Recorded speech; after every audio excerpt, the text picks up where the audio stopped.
Yes, we are live. Welcome everybody to our first SNL Stats live stream, coming to you right after the Kristen Wiig and Dua Lipa season 46 mid-season finale. It is late at night, but I cannot be happier to be doing something really special.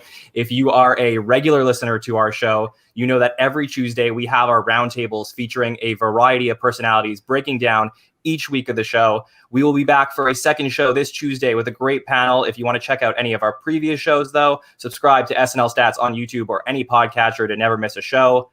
Joining us tonight to co-pilot this late night ship we're on, first up, he is the host of the That Week In SNL podcast covering all things vintage SNL. Andrew Dick, how are you? I'm doing well. How's everybody doing? Hey, it's 1 a.m. in the morning. This is madness. Yeah, this is the only way to do it for a mid-season finale. It's very exciting. Chat, I'm excited to hear from you guys. So this is going to be an interactive show. And our guy who's going to be monitoring the chat tonight and joining us for incredible conversation that we're about to have, he is one of our super fans and the guy who hosts all of our super fan takeovers. Sammy Kay, how you doing? I'm doing well. All one of the superfan takeovers we've done so far, but hopefully more in the future. I'm happy I can be introduced as a host of something. That's like a big notch on my resume. So thank you. Thanks for having me. Yeah, exactly. Well, look, I'm really excited to have you guys. Like I said, talk to us in the chat. Let us know what your questions are. Sammy will be checking it out. For example, our friend Haskell's here. I can put up his comment, Sammy Night Live, of course. So we're going to be talking about everything you guys want to talk about this Kristen Wiig mid-season finale, which I thought had some good, had some bad, but we're going to get into it. Let me start with you, Andrew. I know you always come with the hot takes. How did you feel about this week's episode? Oh man, a little good, a little bad. Okay. So, I mean, do we just want to start with our thoughts on Kristen? Just give me an overall, give me a rating, 1 to 10. How'd you feel about everything tonight? Man, hard to say because I think, let's see, positives. Alex Moffat as Biden. Thank God. Finally, we're there. Cast member as the president. Finally. That's great. Pre-tapes, I thought they were all great. Update, I also thought was stellar front to back. The live stuff, live sketches, didn't really do much for me. Justin already hates this. This is great. So, yeah. So focus on the podcast. Okay. Yeah. So it just kept on flip-flopping for me. I was enjoying it, and then I was like, because I'm not huge on Kristen's reoccurring stuff, mostly. So that stuff didn't really do it for me. I didn't really like the shorter form sketches we were getting. I actually kind of enjoyed the longer runtime we were getting for some of the sketches. Not so much the cold open, because that wasn't doing it for me. But the sketches themselves, I was enjoying the fact that we could let them spread out a bit. And it seems like we're kind of getting back to the flow that the show has been in the last couple years, where it's just 3-4 minutes, go, another sketch. So, kind of back and forth for me. All right, Sammy, what about you? Give me your hot takes. I kind of echo that. I mean, it's kind of like Chris Pratt in Guardians of the Galaxy. Something want to do something good, something bad, or a bit of both. It was a bit of both for me. I was glad to see a shorter cold open than usual. Definitely, didn't drag or anything like that. And what we saw of Alex Moffat's Biden, first off, just to echo your sentiment, thank God. Really happy that someone in the cast is back in the president's chair, but we didn't see a ton of his Biden. So I am curious from a behind the scenes standpoint. I know me and John were talking earlier about whether or not we would see a Biden tonight based on the Jim Carrey news. So that was a pleasant surprise, but also I don't have a read yet on his take on the character. But it was a Kristen Wiig episode. So when you have a former cast member come back to host, you're going to see some recurring sketches, and definitely those weren't some of my favorite of Kristen Wiig's characters, but I think they were fine. They kind of had to, check the box there. But a lot of the pre-tapes, really enjoyed those. The Grinch sketch was just bizarre. And I had some enjoyment out of that. And just having a long update again, like that was really like the heart of the show for me this time around. So overall, I'd say more good than bad in this episode. And, having someone like Kristen kind of steering the ship is, you're going to get a solid episode, I think. For sure. And, this is what I want to say. Kristen Wiig, everyone, has different feelings about her. Everyone either loved her time in the show, or maybe you were annoyed with all the recurring sketches, and you had, but either way, you're going to have strong opinions about the Kristen stuff. And I want to talk about those things, but I have to say, as soon as this thing happened on screen tonight, Alex showing up as Biden, I would say that is the best thing that's happened to SNL. Probably if this is the steps that they're going to take moving forward, I would say politically in the last maybe, 10 or 15 years, just the decision to, regardless of whether it was a Jim Carrey decision or it was a creative decision on the show, to then move forward with a cast member who frankly was completely underutilized. And then, and everybody agrees that Alex has so much potential. And then to give him this role, which could potentially define his SNL career, I would say, I don't think this is a hot take. I think this is the best thing that SNL could have done. And this was like their Christmas gift that they gave to all of us for 2021. Andrew, do you agree with me? Oh, absolutely. I mean, I guess Alex was trending on Twitter for a while as well. So we're not the only ones that were happy to see him in the role, even though it lasted, 30 seconds, very quick thing there. But it just feels like, why haven't we been doing this sooner? I'm glad we're here, though. I'm glad we're finally here. Me too. And Sammy, I don't know if I scrolled past me, but do we have a question in the chat about why potentially the news broke earlier in the day or something? Let me try to find that. If that was, I think I got it. So So AK Syndrome says, here's my question: why do we think that the show and Carrie announced his departure from playing Biden rather than have it be a surprise on air? That is a really good question. Now, we don't know all the ins and outs of, how this story came out today, how it was published, today at 1:00 on a Saturday. My opinion is always that, SNL likes to have their news happen on air. I don't think this was an intentional choice by the show to say, sorry, you're not going to see Jim anymore. Because why would they do that? I don't know. It seems like a bizarre choice if that was the case. Yeah.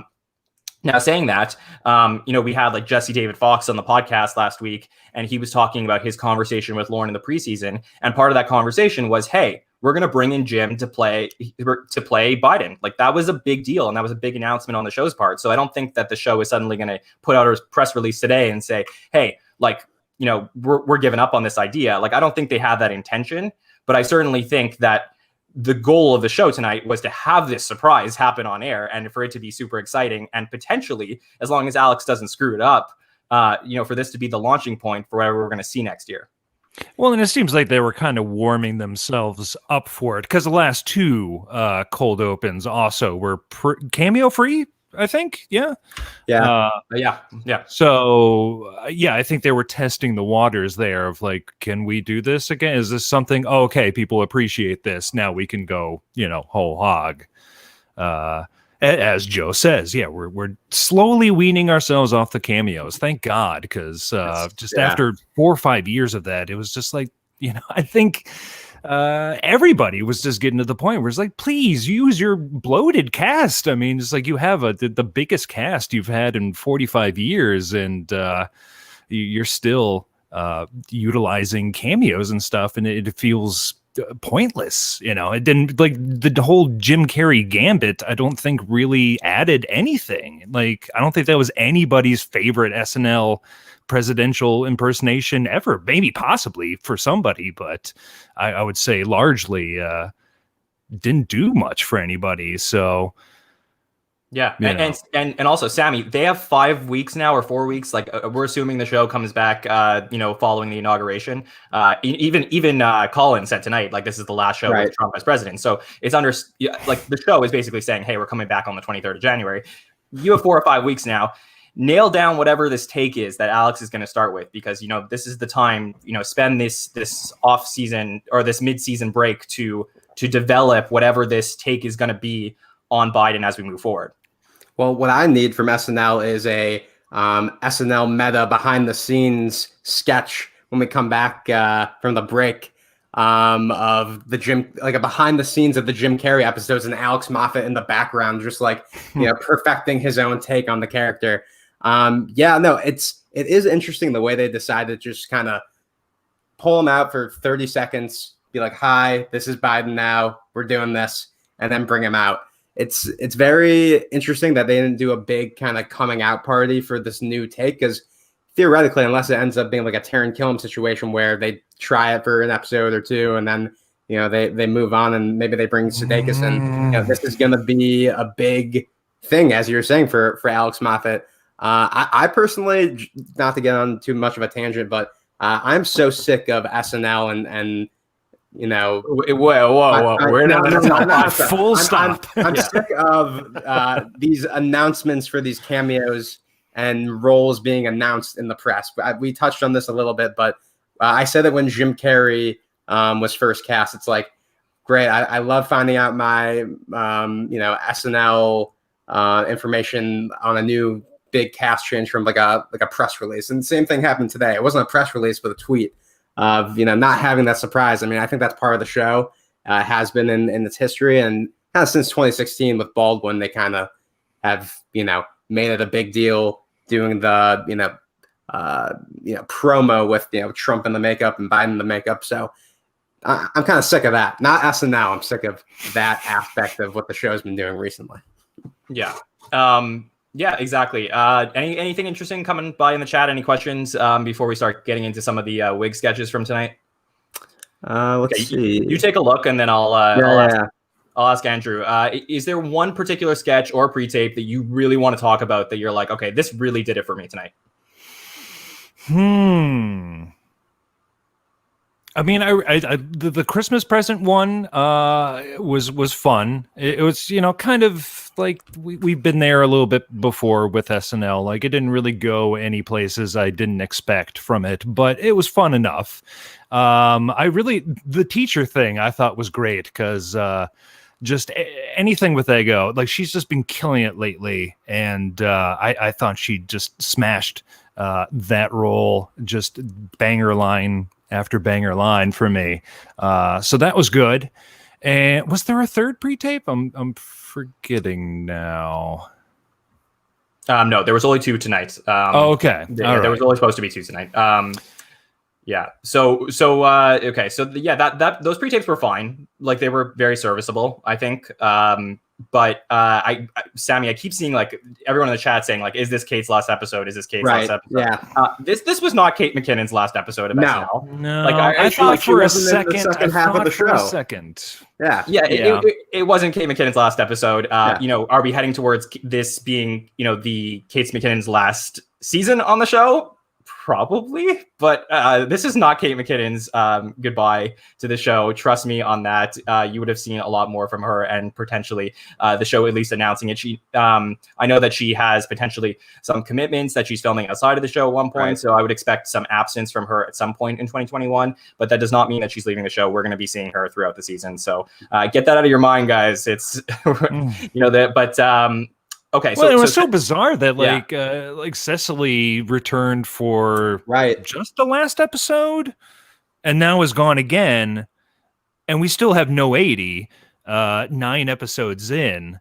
So just the whole what we're doing with the most tenured cast members right now feels very strange, and much like the giving it the role to Alex situation, where it's just like we need to just shit or get off the pot here. Like just we need to here. This is what I'll say, Andrew. This is the first step to what you are going to see, whether it's in season 37 or season 47 or season 48. It's late, but you're going to see the transition to what the future of SNL looks like, because you have these long-term cast members who I know Lauren loves to keep around. But what I'm saying is that a lot of them, we have potentially, we talked about it last week, potentially 8 cast members that might be leaving sometime between, this year and next year. And I believe that we are heading towards that, last big cast that Lauren is going to be putting together. And I believe at this point, with this Alex Moffat decision and whatever else, you see Heidi getting really good roles. You see Chloe Fineman, Ego, like people who are really, stepping up this year, Bowen, all the new cast members they've hired over the last couple of years for the most part. We are really heading towards a change. And it seems to me from everything, all the discussions, Andrew, that you and I have had, this is a really positive thing for somebody like you who sees the show kind of heading towards something better. And yep. With regards to the pacing and the cast and the writers and the choices that they're making compared to maybe what they were 3 or 4 years ago. Yeah. And I mean, my thing is like, I can't simply expect any of these people that have been there 6, 7, 8 years, 9 years, possibly, I can't remember, to be giving their all to the show at this point. The grinding machinery that is SNL. I mean, it just, I don't feel that staying that long on the show is good for anybody, let alone not the performer, not the writers, not the show itself. It just, I don't think it pays out the dividends that, possibly Lauren or whoever thinks it does. Yeah.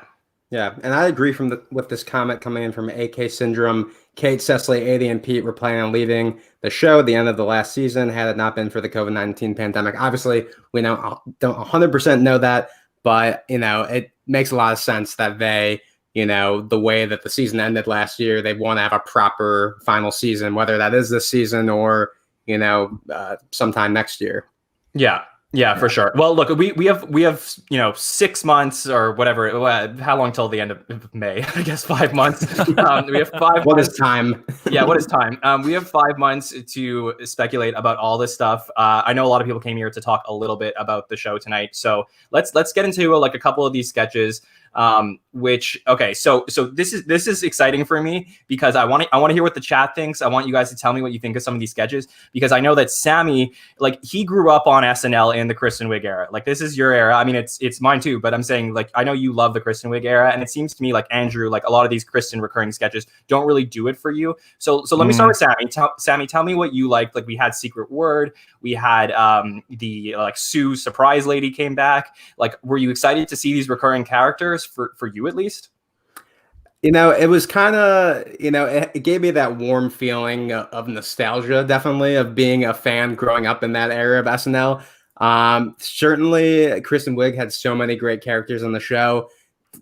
Probably not in my, top of the list of the ones I'd want to see back. I mean, Secret Word I love, but I feel like Bill Hader was such an integral part of those sketches. And Keenan does a great job as well as the announcer, but as Andrew goes and grabs his drink. But, unfortunately with COVID, wasn't expecting a Bill Hader appearance or anything like that. But, I think they were serviceable. They definitely weren't, the best iterations of those. And, typically when a host comes back to do a character like that, it will tend not to, beat out on a classic unless you, really do an interesting twist on it. Would have liked to see a Target lady, or Garth and Kat was again one that with Christmas being around, I'm like, are they gonna maybe do it? Could they get Fred Armisen on Zoom or something like that, to do a socially distanced Garth and Kat? But I was happy to see them, take them out of the SNL vault, but probably not my favorites of those iterations personally. Yeah, Andrew, what do you think? For me, I don't get the appeal of Secret Word and Surprise Sue, especially Secret Word, because I feel the whole conceit it's so obvious, and I don't get what people jive with. I'm not shaking my fist at people that enjoy it, but it's simply I don't understand what people like about it. I feel like it's one of those sketches that 90% of it is what? And then the 10% that they do where she's like holding her finger over the thing, it's just like, and reading the word that she's not supposed to read, just gives me like a really big chuckle. Like, I don't know. Yeah, and I just don't really enjoy the big hammy performances that come out of those sketches as well. Like I do enjoy scenery chewing on the show for sure, but when you build a whole sketch out of just the biggest, campiest, dumbest performances you can have, and then built around like, oh, a secret word, don't say the secret word, she said the secret word, and it's like, what am I supposed to be laughing at here? It's like, so some of it's pretty baffling.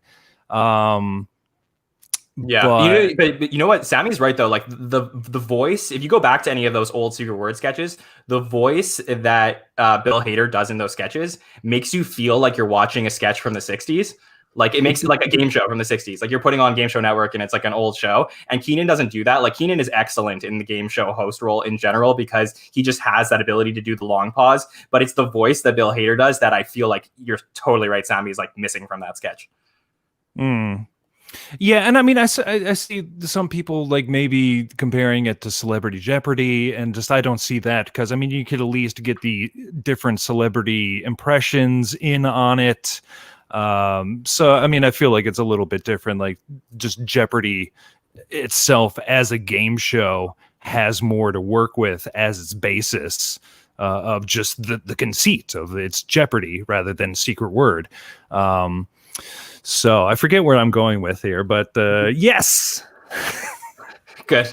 Okay. Yes. Good. Well, yeah. Good. Okay. Well, no, I guess I was asking you about recurring sketches. Is there a recurring Wiig sketch that you would have liked to have seen tonight?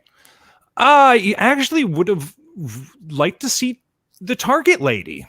I felt that would have been an interesting thing to see of what's the Target lady like with now in this pandemic situation. That could have been fun.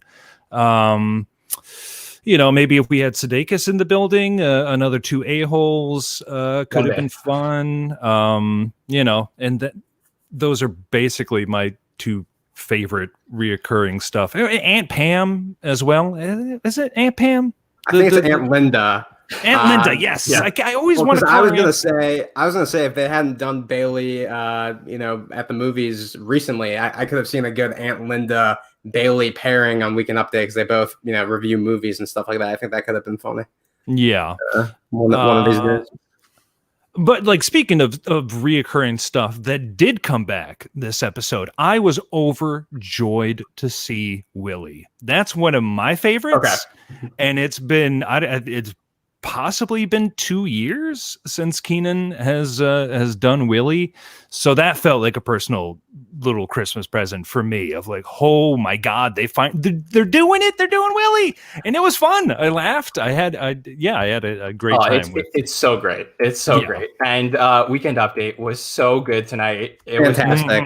It was just, like we're talking about sketches that I think that that like Wiig could have been a part of that she didn't do. Like I would have loved to have seen a Kristen Wiig update piece that we didn't get, like you're talking about, like an Aunt Linda or something like that. But it's really hard to complain about an incredible update. And you know what? They've kept update like pretty tight in the last few episodes. The fact that they like went for so long, and I was like looking at the time, I was like, they're not going to be able to do a few of these sketches that got cut tonight, and then they kept going on update, and I was like, oh my God, they did 3 pieces and they're going to do the jokes they give to each other. It was just, and it was all solid stuff. I said the same thing about the 3 guests. I'm like, when was the last time we had 3 guests on update? I don't think this season, but yeah, I thought it was very solid.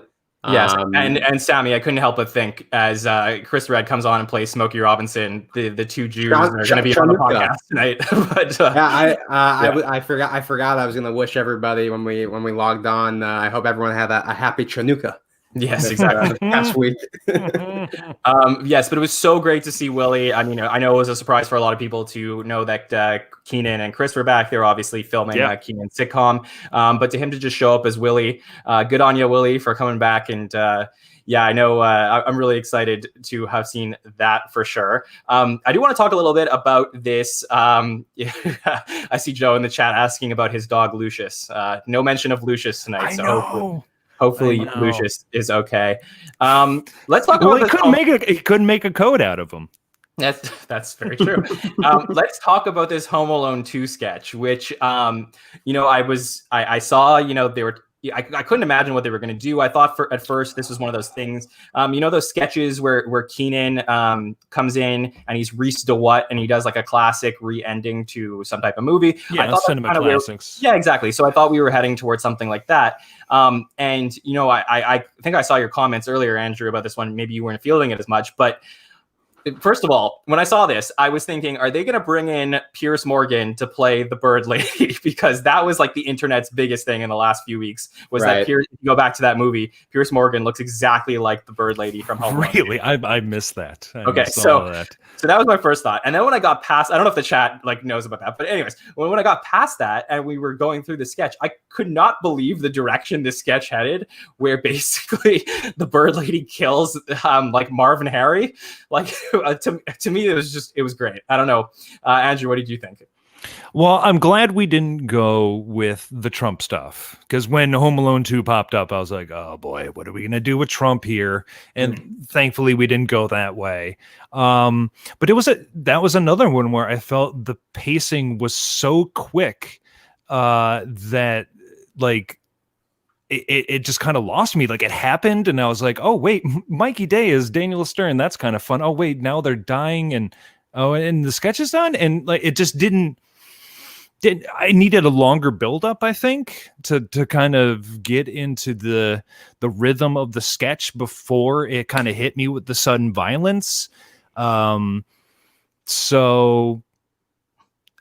did kind of chuckle at it, but it was another one where I felt like, I actually felt like we could have actually gone just a tad longer with it, just to establish the beats better. Yeah, and for everybody in the chat, all the people who analyze comedy and love it, this is one of those sketches that I really think everybody should go back and watch, because I think you're going to appreciate it differently on a second time than you will live. And this is part of the reason why it's so great to watch the show live, is because you're experiencing this thing with everybody where it's we don't know where this sketch is headed, and then all of a sudden the Bird Lady has blood sprayed over her face, and nobody knew that was going to happen, and it's so exciting. But then on a second watch, you view it differently because you know that thing is going to happen, so you end up evaluating the comedy a little bit differently. And that's why I find certain sketches like that have that shock ending, we're talking, Haskell mentions in the chat, he talks about the sketch turning it up to 11 at one point.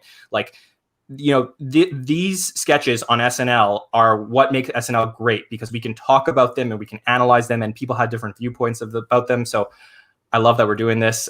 Sammy, what did you think about it?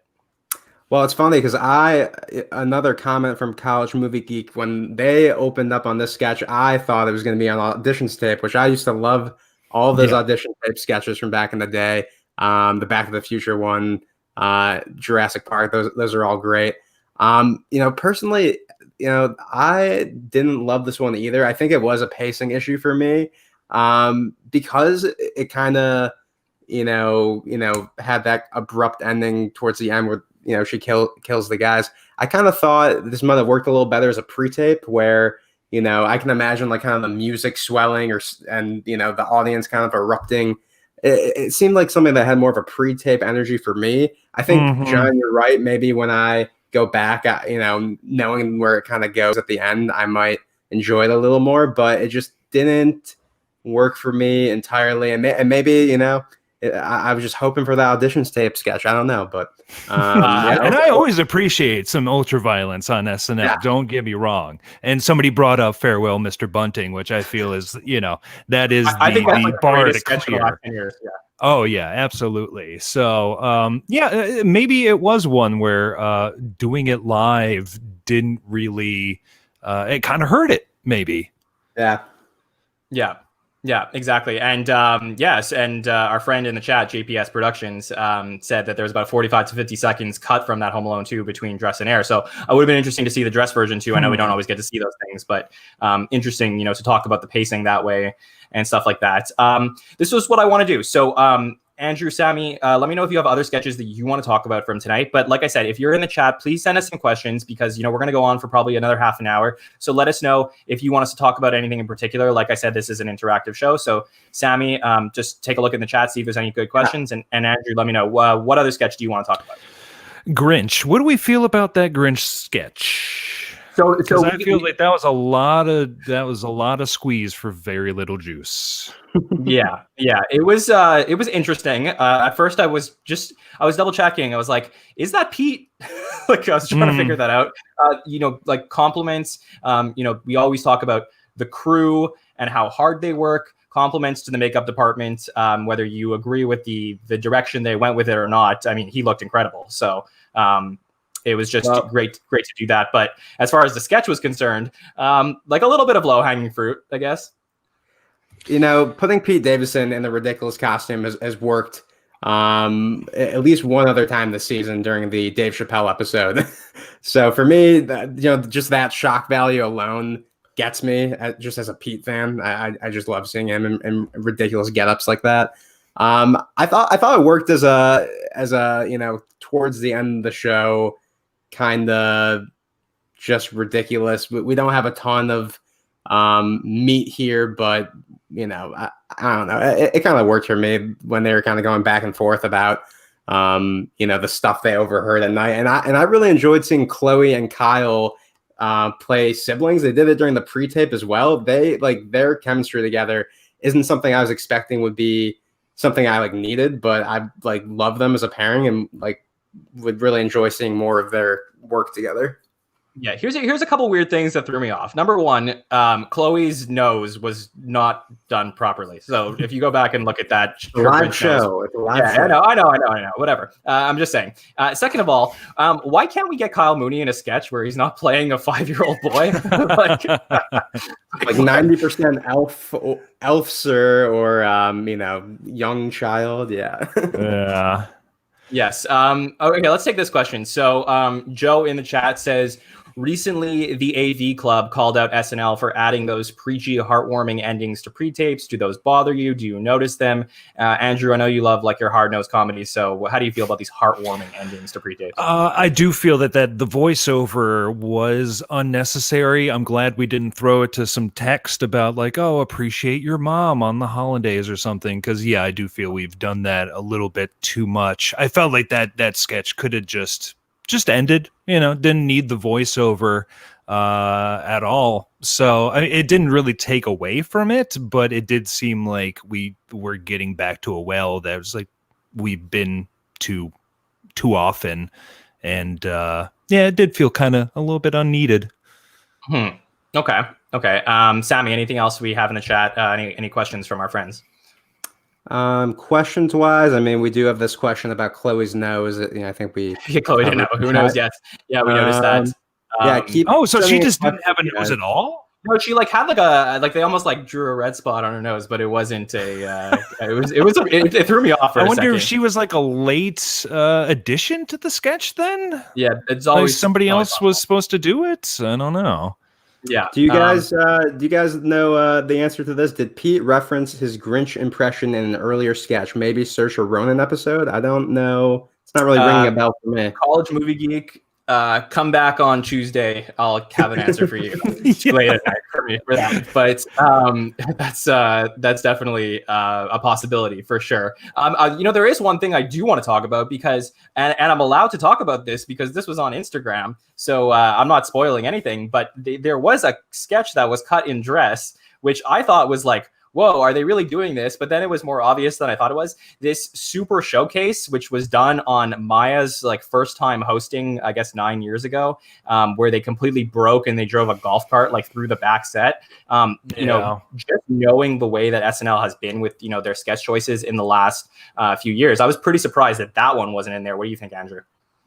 I think it was a good call. That's one of those things, kind of with Debbie Downer, where it was fun to see the chaos that it devolved into the first time. But I don't think the sketch itself performed normally would have amused me as much as what happened the first time around. So, and it just didn't really seem like something that was necessary to come back. So I felt, that was a solid choice to cut that because, I don't know. I didn't really need it. Yeah, totally fair. I think one of the sketches that like you mentioned, but we didn't really get into very much was the teacher one where we had Ego and you said like she was absolutely fantastic in that sketch. Give me your 2 cents on that one. Oh, well, first of all, it was nice to see Andrew Dismukes in a leading role for the first time. Basically, I mean, a two-hander with Ego and Kristen in there as well. So that was nice just to see him get lines. Hey, lines for Andrew. That's nice. But yeah, I loved the instant, devolved. What's the word I'm looking for? You're going to get there. Oh, man.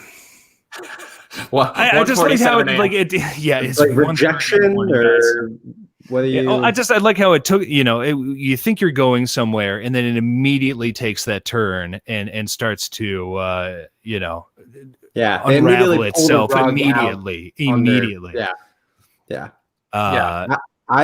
enjoyed that pre-tape. I might be one of the only people watching this right now who has seen A Teacher. I don't know if you guys have seen any of that show. This is based on something. This is a real show. I had no idea. Okay, so give us I had no idea. Yeah, it's Kate Mara and Nick Robinson. Kate Mara is the teacher, and it's about I've seen the first 3 episodes. A teacher and a high school student. Weird, interesting relationship unfolds between them. But the way that they twisted it with Ego, she has been the last couple of episodes really standing out for me. And what was the sketch from last week, the talk show that she did? I thought that was Dionne Warwick. That was a fantastic showcase for her, and I was happy to see them kind of continue that kind of momentum for her this episode. She really stood out in that sketch for me. And it's just nice to see her get, just plainly comedic roles. Cause I think for a while, she was and she's a strong straight man, but I felt like that's, she was just newscaster for a lot of it. And certainly, more than serviceable in the role. But to see actually Ego be funny, just as a character was great. And just instantly hard right turn into like you are a C+ student at best. Like you can hardly read and just off to the races. Great. And it works as a parody because I had no clue it was a real thing. And my enjoyment of the sketch didn't depend on that. Well, it's funny you say that as not knowing like the basis of something, and it's still kind of working for you, because that's how I felt about the impression that Chris Red was doing on Update. I didn't know. Oh, you didn't see this? I did not see this. I did not. This did not hit my radar. Who's the guy that he was impersonating? Smokey Robinson. Smokey Robinson. I might be uncultured. I might be uncultured. I didn't know. You're uncultured. But the this is a Motown singer from like one of the greatest Motown singers of all time. But it was very I'm from Detroit. That's a little sad. Embarrassing. We had to bring City and everything. We had to bring in an understudy for you from the chat right now. Yeah. But this was completely on my radar because I know I'm sure you guys have been to like Book Cameo, which was referenced in the Family Presents sketch actually. Right. But people book cameos all the time from people to wish people happy birthday and like there's all these celebrities on there that say ridiculous things. And what is up with Justin? No, what are you saying? Thank you, Justin. I'm on the same knows who Smokey Robinson is. Of course we do. But even if he's throwing me a bone, it's okay. Anyways, I thought that was hilarious, and all of Update was great, and then the jokes and stuff. Like it's funny that the Colin and Chase stuff, like the joke swap thing, like never gets old. Like as much as they do that, like every 6 months, it never gets old, and it's crazy to me. What do you think about that, Andrew? Oh, I think it was their best yet. Yeah. I can't believe they went like full Rosa Parks. That was amazing. And then the ScarJo joke was fantastic. Scar joke. amazing. Just kept one-upping itself. And just the cherry on top of a fantastic update for sure. So I think that might be my favorite joke trade-off for sure. Okay. Well, look, like I said, there was good, there was bad, but overall, like from everything I'm hearing, like there's not a lot you don't like, Andrew, in this episode. So I'm impressed. I mean, like I said, just the live sketches didn't do terribly much for me. I mean, what else are we missing? What have we not touched on yet? I want to talk about the army sketch. Okay, let's do that. Again, Bowen Yang for me. It's cool to see him like getting a lot of screen time. I mean, I feel like when him and Chloe joined the show at the same time, it seemed like Chloe was kind of eclipsing him a little bit. But I think over the past couple of weeks, Bowen has really stepped up, and I really enjoyed this army sketch. I had no idea where it was going, and it was kind of in and out. I didn't think it went too long or anything like that. That one really worked for me. Well, you know who made that sketch? Dua Lipa. Dua Lipa absolutely crushed that sketch. And I hope, you know what? Like, sorry guys, but like, I hope they bring back Dua Lipa as a host one day. Like, I want to see what she can do now. Yeah. Like, she seemed like she could hang. I was really interested in that. I mean, look, the sketch itself like was okay. Like whenever I see an army sketch on SNL, like chat, tell me if you agree, but I always think back to the time that Phil Hartman came back to host, and they did that one where it's like, yeah, you're gonna die, like you're gonna die, and they like went through everything. You know what I'm talking about? It's just like an absolutely classic one. So I can't not think when I see an army sketch on SNL of that particular sketch. But the USO one, look, it was okay, but like this type of music, like I felt like they crossed two jokes, and the joke was like he's playing a woman and she's playing a man, and like that was like one joke, but the other joke was like this is supposed to be like a 2020 song happening in the 1940s. And I thought like that was just the conceit. Yeah. Right. So I was like, I felt like those two things were like weird together. But like, if the whole thing was like, what is this 2020 music? Like that, maybe had more of a thing. I don't know. Anyways, but that's it. It didn't do much for me, but it was, I talking about Dua Lipa. First of all, she stepped out. I thought it was Gal Gadot. I'll say that much. I actually thought that too. It's just funny. Yeah. And her two performances, I've never heard her music before. I enjoyed it. Those were good songs. You would think it would be Gal Gadot though, because I mean, obviously she may not be in the building, but it could be Gal Gadot because of Wonder Woman. It's not even like Kristen Wiig's in that. Yeah, it's not even a crazy call. Look, it was pointed out in the chat, and like I do want to bring this up. Like, let's talk about Heidi's Landis Trotter, the Instagram lady. Is that a new character? Has she done that before? Yeah, that's new. Yeah, okay, that's what I thought. Yeah, that's new. That was great. Like, I mean, not that I'm surprised by anything that Heidi does, but I just think that I don't know, maybe I'm on Instagram a lot, so I see these things, but it was just like totally spot on. So and it wasn't spot on in the way that like you see something happen in politics, and then when SNL does it, it's like not funny because it's just a repeat. Like she had like a good spin on it. I thought the writing was good. Like there was just nothing to complain about there. Like I thought it was great. Yeah, and just Heidi always kills it on an update for sure. Here's my thing at this point in Heidi's tenure, and I'm going to watch my words because Justin's in the chat. I want to see these characters break out into sketches. This was one where I felt like this, for update in our correspondence, this one felt a little bit too short for me and needed more a space, needed a sketch to do something with than just at the update table. And I know she does great there, and I had fun with it, but it was another one where it's like, I want to see these characters branch out. Like the one time that they, what was that? During the At Home episodes where Bailey Gizmart finally branched out and we saw her show. Like that was perfect. Like, yes, there we go. That's what we should be doing. So I don't think you're saying anything bad. I just think the thing is like Heidi kills it on update. It's known, and like that absolutely will help her on the show, off the show, whatever it is, because she has the spotlight on her. That's great.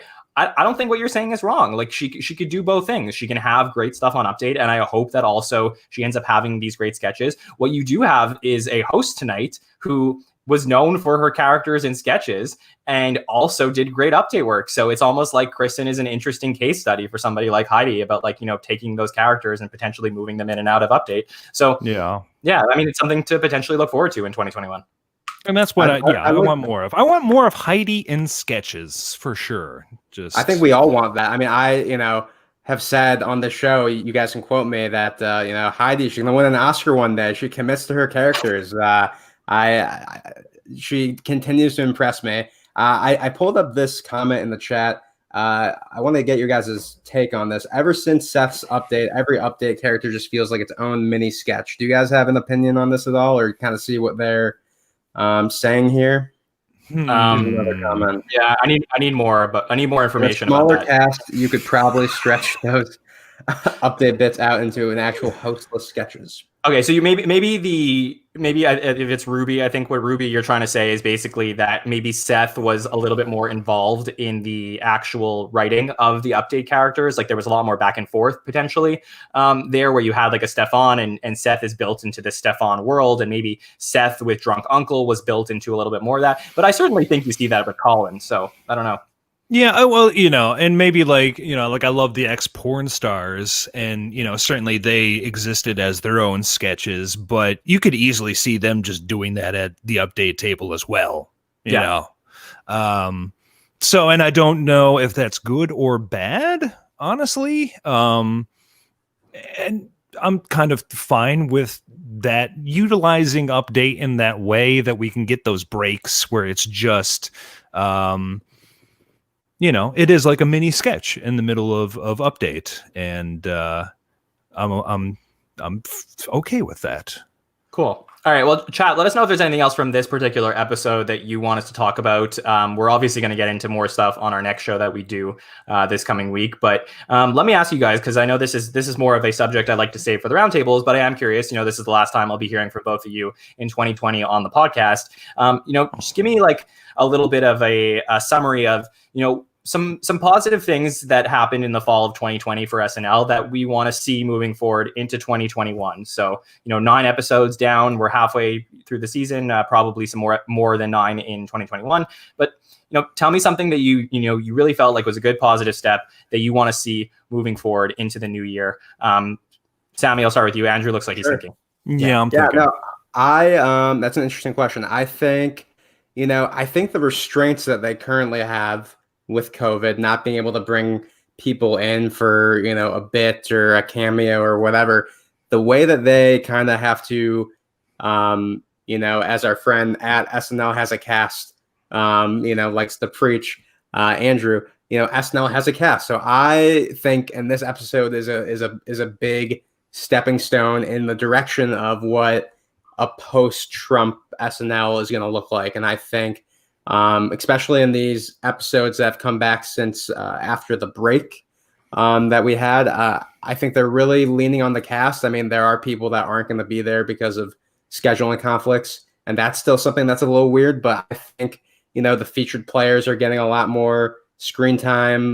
Maybe if the roles aren't the juiciest, they're getting their face out there, and I think it's great that they're kind of leaning on that. And Alex Moffat is, being Biden is, the perfect encapsulation of that. I personally, wasn't thrilled by his appearance, but it was so brief that, I can't judge the character. And I know over the next couple of weeks, he's gonna, give it time, improve on it, give it time. And I love Alex Moffat, and he's the guy who I've been advocating to take on the Biden role for months, even before they announced Carrie. So it was so obvious. Yes, it's so obvious. So I'm happy with the direction the show is going, even if there are episodes here and there that fell a little flat for me. I'm actually positive about SNL this season. When kind of going into the season, I had some trepidation about what this COVID SNL is going to look like. So I'm feeling good as an SNL fan. Yeah. Andrew, what about you? Anything that you really saw like as a positive in fall of 2020 that you want to move into next year?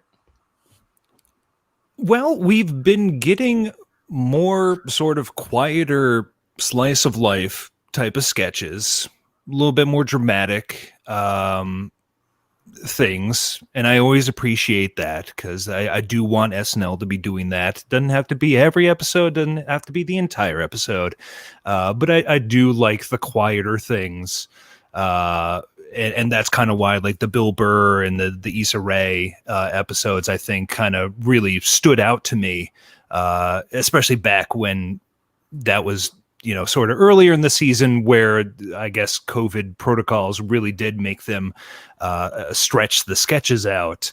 It really gave things time to breathe, and I appreciated that for sure.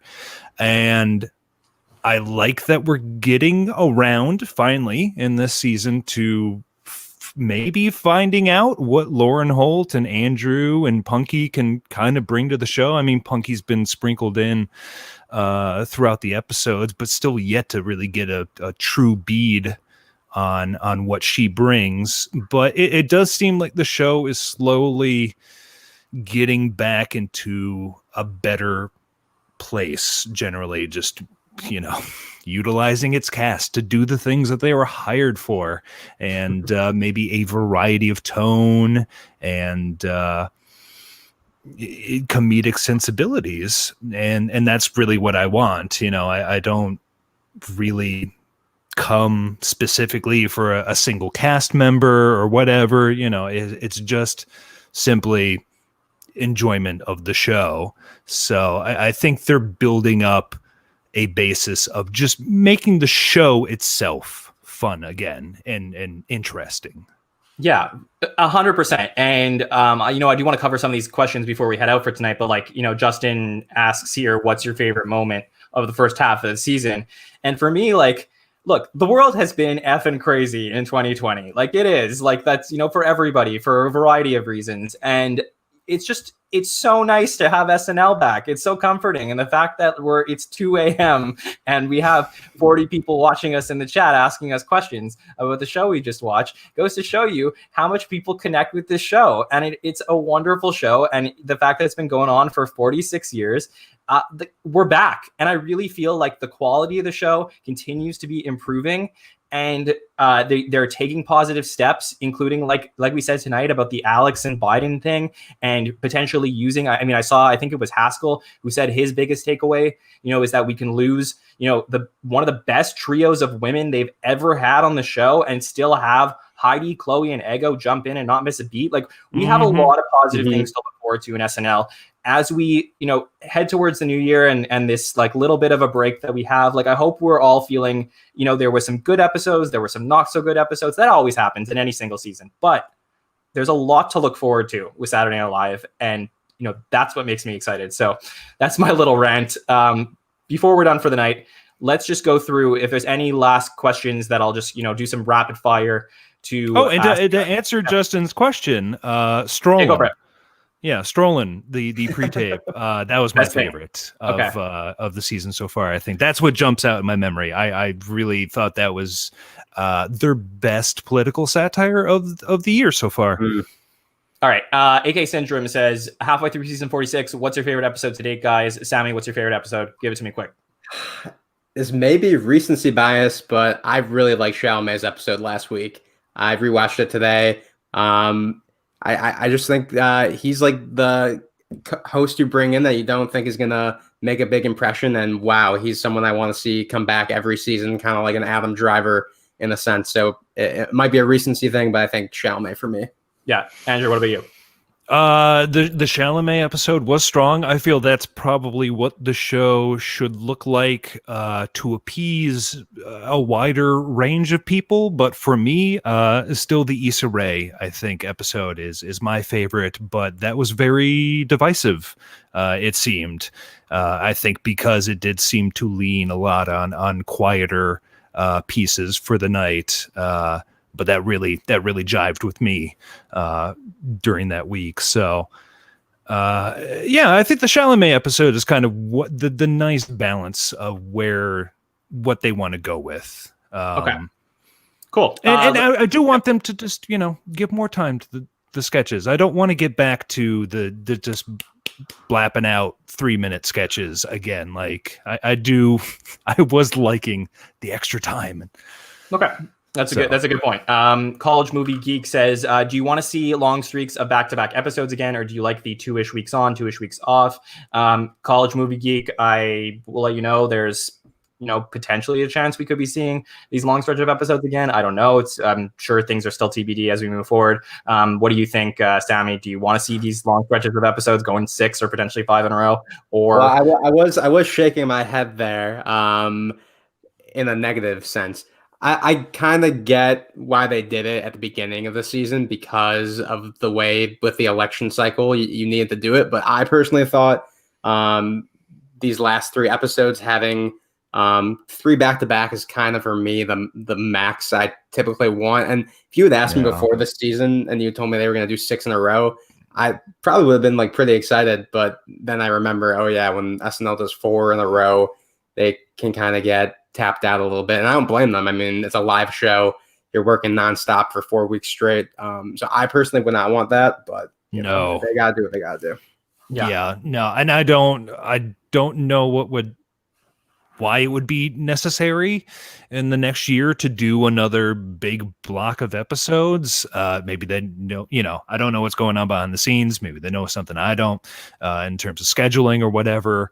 But yeah, no, 3 at most. And actually, speaking of the at-homes, I was kind of enjoying the week on, week off schedule. Like I kind of enjoyed that in a weird way. So but yeah, if we're just gonna stick to our usual SNL schedules, like no more than 3, please. 3 on, 2 off. That's fine. Yeah, for sure. All right, let's take this question from Ruby. What sort of potential do we see in Lauren and AD? I like to call him Dismukes. Lauren seems like she could take Mikey's role of reacting to things. What do we think? Let's throw Punky in there too. What do we think about our 3 rookies so far this season?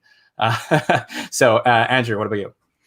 Well, I mean, I think Punky has basically run away with it just by sheer force of having more screen time.